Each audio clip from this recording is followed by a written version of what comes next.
So ನಮ್ಮ ಬೆಳಗಾವಿ ಜಿಲ್ಲಾ rural ವ್ಯಾಪ್ತಿ ಸಿಟಿ ಪೊಲೀಸ್ ಕಮಿಷನರ್ ವ್ಯಾಪ್ತಿ ಬಿಟ್ಟು ರೂರಲ್ ವ್ಯಾಪ್ತಿಯಲ್ಲಿ ಮಾತ್ರ ಸುಮಾರು ಕಳೆದ ಒಂದು ತಿಂಗಳಾಗಿ ಡಿಜಿಟಲ್ ಕ್ಯಾಮರಾ ಕ್ಯಾಮರಾ ಮೂಲಕ ನಾವು ಫೈನ್ ಹಾಕ್ತಾ ಇದ್ವಿ.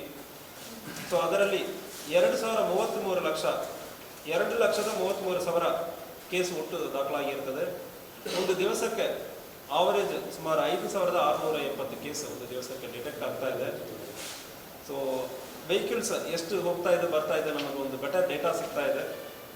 ಸೊ ಮುಂದಿನ ದಿವಸಗಳಲ್ಲಿ ಇದೇ ಡೇಟಾವನ್ನು ಇಟ್ಕೊಂಡು ಎಲ್ಲಿ ರೋಡ್ ವೈಡ್ನಿಂಗ್ ಮಾಡಬೇಕು, ಎಲ್ಲಿ ಟ್ರಾಫಿಕ್ ಫ್ಲೋ ಜಾಸ್ತಿ ಇದೆ, ಸೊ ಇದು ಕೂಡ ನಾವು ಉಪಯೋಗ ಮಾಡಬಹುದು. ಇದರಲ್ಲಿ ಭಾಳಷ್ಟು ಜನ ಫೈನ್ ಕೂಡ ಆಲ್ರೆಡಿ ಪೇ ಮಾಡಿದ್ದಾರೆ. 1,89,000 ಫೈನ್ ಕಲೆಕ್ಷನ್ ಆಗಿದೆ. ಸೊ ಇದು ಲೆಸ್ ದನ್ ಒನ್ ಮಂತ್ ಅಲ್ಲಿ. ಸೊ ಮುಂದಿನ ದಿವಸಗಳಲ್ಲಿ ನೀವು ಯಾವುದೇ ನಿಮ್ಮ ವೆಹಿಕಲಲ್ಲಿ ನೀವು ಮಾರಾಟ ಮಾಡೋಕ್ಕೆ ಹೋಗುವ ಸಂದರ್ಭದಲ್ಲಿ, ಬೇರೆ ವೆಹಿಕಲ್ ಪರ್ಚೇಸ್ ಮಾಡೋಕ್ಕೆ ಹೋಗುವ ಸಂದರ್ಭಗಳಲ್ಲಿ ಕೂಡ ಇದು ಸಮಸ್ಯೆ ಆಗ್ತದೆ. ದಯವಿಟ್ಟು ಸಾರ್ವಜನಿಕರಿಗೆ ನಾನು ಹೇಳಿಕೊಳ್ಳೋದೇನೆಂದರೆ, ಈ ಫೈನ್ ಹಾಕೋದು ಇದಕ್ಕೆ ಹಿಂದೆ ನಾವು ಫಿಸಿಕಲ್ ಆಗಿ ಬಂದು ಪ್ರತಿಯೊಂದು ಗಾಡಿ ಅಡ್ಡ ಹಾಕಿ ಫೈನ್ ಹಾಕ್ತಾ ಇದ್ವಿ. ಸೊ ಅವಾಗ ಪೊಲೀಸರ ಕಡೆ ಬೇಜಾರು ಮಾಡ್ಕೊಂಡಿದ್ದೀರಿ.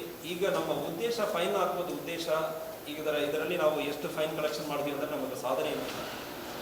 ಇದು ನಂಬರ್ ಯಾವಾಗ ಕಡಿಮೆ ಆಗುತ್ತದೋ ಆವಾಗ ನಿಮ್ಮ ಸೇಫ್ಟಿ ಸುರಕ್ಷತೆ ಜಾಸ್ತಿ ಆಗುತ್ತದೆ. ಇದರಲ್ಲಿ ಇನ್ಕ್ಲೂಡಿಂಗ್ ಮೈನರ್ಸ್ ಅನ್ನು ಕೂಡ ಡಿಟೆಕ್ಟ್ ಮಾಡ್ತಾ ಇದ್ದೀವಿ. ಆರ್ಟಿಫಿಷಿಯಲ್ ಇಂಟೆಲಿಜೆನ್ಸ್ ಮೂಲಕ ಬಾಡಿ ಶೇಪ್ ಮತ್ತು ಮುಖ ಎಲ್ಲ ಐಡೆಂಟಿಫೈ ಮಾಡಿ ಮೈನರ್ ಕೇಸಸ್ ಕೂಡ ಒಂದು 8 ಕೇಸ್ ಇಲ್ಲಿ ಮೈನರ್ ಕೇಸ್ ಡಿಟೆಕ್ಟ್ ಆಗಿದೆ. ಅದರಲ್ಲಿ ಆಲ್ರೆಡಿ ಒಂದು 3 ಜನ ಫೈನ್ ತುಂಬಿ 25,000 ಫೈನ್ ತುಂಬಿದ್ದಾರೆ. ಸೊ ಇನ್ನೂ ಒಂದು 5 ಕೋಟಿಗೆ ಸುಮಾರು ಒಂದು 100 ಕ್ಯಾಮರಾ ಇನ್ನೂ ಅಡಿಷನಲ್ ಆಗಿ ಇನ್ಸ್ಟಾಲ್ ಮಾಡ್ತಾ ಇದ್ವಿ. ಮುಂದಿನ ದಿವಸಗಳಲ್ಲಿ ಇನ್ಕ್ಲೂಡಿಂಗ್ ಹಳ್ಳಿಯಲ್ಲಿ ಇರುವವರು ಕೂಡ ನೀವು ಹೆಲ್ಮೆಟ್ ಆಗದೆ ಹೋಗ್ತೀರಾ ಅಂದರೆ 100% ಫೈನ್ ಆಗುತ್ತದೆ. ನೀವು ಬೇರೆ ಗಾಡಿ ಪರ್ಚೇಸ್ ಮಾಡೋ ಸಂದರ್ಭದಲ್ಲಿ ಇದೆಲ್ಲ ಸಮಸ್ಯೆ ಆಗ್ತದೆ. ದಯವಿಟ್ಟು ಪ್ರತಿಯೊಬ್ಬರು ಫೈನ್ ಹಾಕ್ಕೊಂಡು ಹೋಗಬೇಕು ಮತ್ತು ರೋಡಲ್ಲಿ ನಿಧಾನಕ್ಕೆ ಹೋಗಬೇಕು. ಈವನ್ 4 ವೀಲರಲ್ಲಿ ಹೋಗ್ತೀರಂದ್ರೆ ದಯವಿಟ್ಟು ಸೀಟ್ ಬೆಲ್ಟ್ ಹಾಕ್ಕೊಂಡು ಹೋಗಿ. ಭಾಳಷ್ಟು ಆಕ್ಸಿಡೆಂಟಲ್ಲಿ ನಾವು ಪರ್ಸನಲ್ ಆಗಿ ನಮ್ಮ ಪೊಲೀಸ್ ಆಫೀಸರ್ಸ್ ನೋಡ್ತಾ ಇದ್ವಿ. ಸೀಟ್ ಬೆಲ್ಟ್ ಹಾಕದೇ ಹೋಗಿರೋ ಸಂದರ್ಭದಲ್ಲಿ ಡೆತ್ ಆಗುವ ಪಾಸಿಬಿಲಿಟೀಸ್ ಜಾಸ್ತಿ. ಸೀಟ್ ಬೆಲ್ಟ್ ಆಗುವ ಸಂದರ್ಭದಲ್ಲಿ ಪಾಸಿಬಿಲಿಟೀಸ್ ತುಂಬ ಕಮ್ಮಿ ಇದೆ. ದಯವಿಟ್ಟು ರೋಡ್ ರೂಲ್ಸನ್ನು ಪ್ರತಿಯೊಬ್ಬರು ಫಾಲೋ ಮಾಡಬೇಕು. ಇದು ಪೊಲೀಸರ ಕೆಲಸ ಮಾತ್ರ ಅಲ್ಲ, ಪ್ರತಿಯೊಬ್ಬರ ಜವಾಬ್ದಾರಿ. ದಯವಿಟ್ಟು ಪ್ರತಿಯೊಬ್ಬರು ಕೂಡ ರೋಡ್ ರೂಲ್ಸನ್ನು ಫಾಲೋ ಮಾಡಬೇಕಂತ ಹೇಳಿಕೊಡ್ತೀನಿ.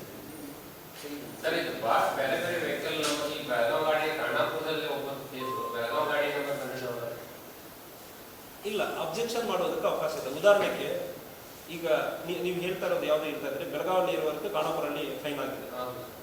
ಸೊ ಸಮ್ಟೈಮ್ಸ್ ತಪ್ಪಾಗಿರ್ತದೆ. ಅದನ್ನು ಈ ನೋಟಿಸ್ ಒಂದು ನಾವು ಕಳಿಸ್ತೀವಿ. ಇಂತಾಗ ಒಂದು ನೋಟಿಸ್ ಕಳಿಸ್ತೇವೆ, ಕೆಳಗಡೆನೆ ಒಂದು ನಂಬರ್ ಇರ್ತದೆ. ಸೊ ಇದು ನಾನು ಇಲ್ಲಾಂದ್ರೆ ನೀವು ಹೇಳಿ ಅಬ್ಜೆಕ್ಷನ್ ರೇಸ್ ಮಾಡ್ತೀರ ಅಂದರೆ ನಾವು ಚೆಕ್ ಮಾಡ್ತೀವಿ. ನಿಮ್ಮ ಫೋಟೋ ಮತ್ತು ವೆಹಿಕಲನ್ನು ಚೆಕ್ ಮಾಡ್ತೀವಿ.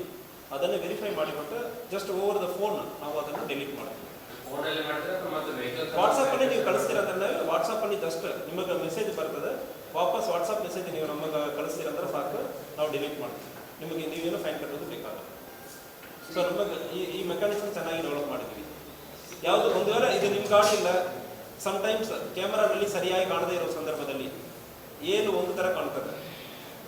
ಸೊ ಅಂಥ ಸಂದರ್ಭದಲ್ಲಿ ಇದು ನನ್ನ ಗಾಡಿ ಅಲ್ಲ, ಇದು ನನ್ನ ಗಾಡಿ ನಂಬರ್ ಅಲ್ಲ ಅಂದರೆ ನೀವು ಹೇಳ್ತೀರಂದ್ರೆ ಆ ಸಂದರ್ಭದಲ್ಲಿ ನಾವು ಡಿಲೀಟ್ ಮಾಡ್ತೀವಿ. ನಿಮಗೆ ಫೈನ್ ಅದು ಬರೋದಿಲ್ಲ.